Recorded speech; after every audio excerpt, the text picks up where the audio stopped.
Salam dostlar, bugün biz sizlerge alamdagı eng jirkenişli tamaklar jönүндө айтып беребиz. Андай tamaqtardын damын айтпаганда жыттан да жиркенесиң. Sizler менен TV1 KG kanalı videonu akırına чейин көрүп, каналга катталып коюңуздар.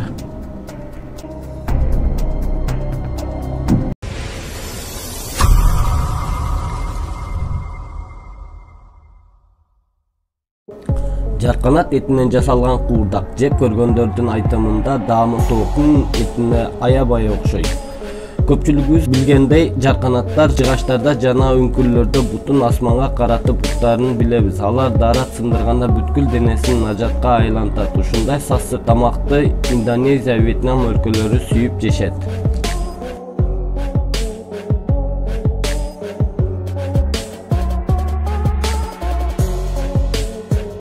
Кытайдын чоң базарларында иттин этинен шашлыктарды табууга болот. Анткени Кытай элинин миңдеген иттер жыл сайын азык болуш үчүн союлат. Аларды атайын күчүк кезинен чоңойтуп, чоңойгондо базарга алып чыгып сатышат.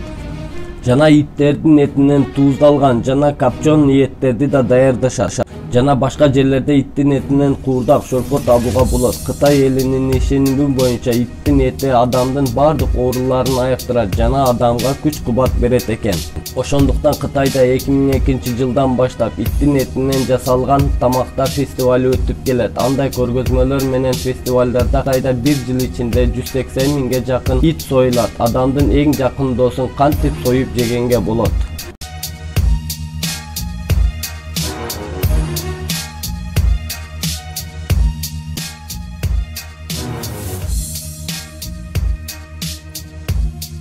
Alamdагы өтө жагымсыз тамактардын бири чычкан этинен жасалган шашлык. Ойлоп карасаңызчы, чычкандар кай жерде жашашпайт, өтө палит жерлерде жашашат. Ушундай чычкан этин сүйүп жеген Вьетнам жана Камбоджа бул өлкөлөрдө кандан жасалган тамактардын баарын түрүн табууга болот. Анткени бул мамлекеттерде чычкан багуу фермалар жана заводдор бар.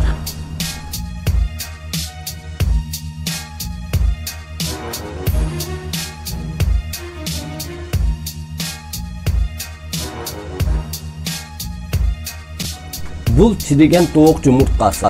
Жумуртканы бир нече айга дымдап коюшат.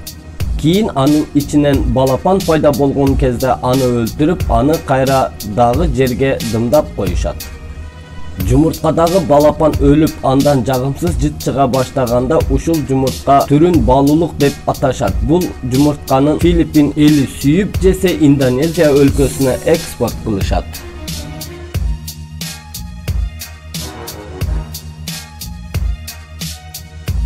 Албетте достор, кечирип коюңуздар. Жагымсыз видео болсо, силерди билип койсун деп бул видеону чыгардым. Каналга катталып, комментарий жазып коюңуздар.